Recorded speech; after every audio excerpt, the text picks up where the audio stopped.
Faites attention à l'ordre dans lequel se suivent ces 3 versets de Romains 8.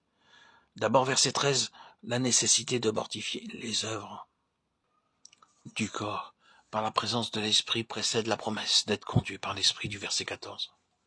Et tous deux préparent à recevoir dans les versets 15 et 16 l'assurance d'être enfant de Dieu, dont le Saint-Esprit rend le vivant témoignage. Si par l'Esprit vous mortifiez les œuvres du corps, vous vivrez. Nous avons là un des enseignements les plus profonds d'Écriture sur la sanctification.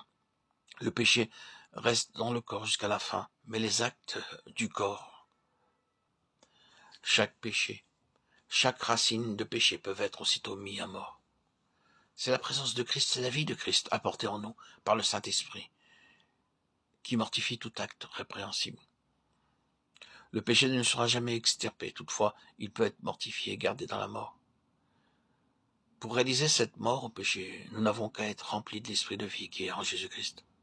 La vie de Christ en nous fait incessamment mourir le péché. C'est de 3 manières que le Saint-Esprit vient mortifier le péché.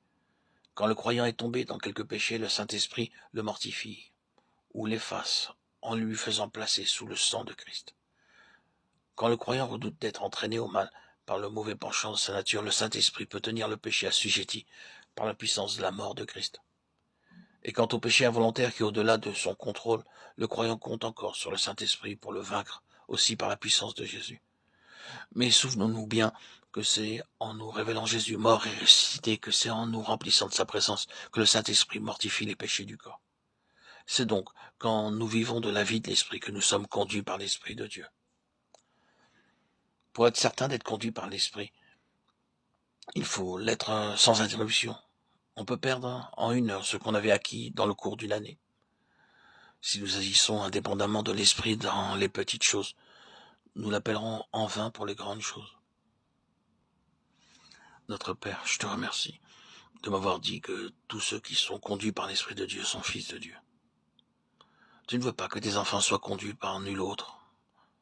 Tu veux que le Saint-Esprit qui a habité en ton Fils et qui l'a conduit pendant sa vie terrestre nous conduise, nous aussi, nous éclaire de sa lumière divine.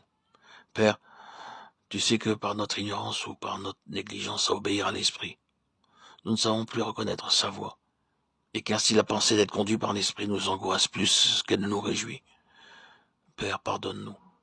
Daigne nous faire saisir avec foi qu'il est possible et facile d'être conduit par l'Esprit, afin que désormais nous cherchions de tout notre cœur à nous laisser conduire par lui. Père, je m'abandonne à toi. Conduis-moi en toutes choses par ton esprit. Je renonce à ma sagesse, à ma volonté propre, à mes propres vues et ressources. Chaque jour, je veux attendre avec soumission la direction d'en haut. Que mon esprit soit toujours réduit au silence en ta sainte présence, et que j'attende de ton esprit qu'il règne en moi. Que par l'esprit je mortifie les œuvres du corps et que je sois transformé par le renouvellement de mon esprit afin d'éprouver que ta volonté est bonne, agréable et parfaite. Comme tu nous l'écris dans Romains 12:2. Que mon être tout entier soit si bien conduit par l'esprit de sainteté demeurant en moi, que ta volonté soit la règle de ma vie. Amen.